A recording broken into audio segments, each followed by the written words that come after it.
যে মাধবী তার স্বামীর নাম হচ্ছে হরিদাস। কোন হরিদাস? না, ডাকাত হরিদাস। ডাকাত হরিদাস হওয়ার মানে কি মা? লোকের ঘরে চুরি করে, ডাকাতি করে।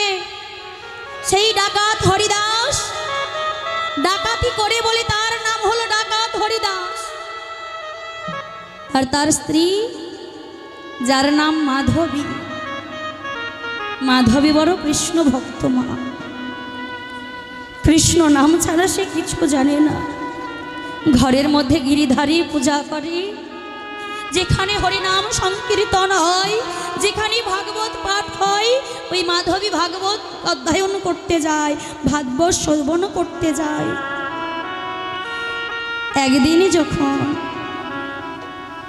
মাধবী গেছে বাবা ভাগবত আস্বাদন করতে,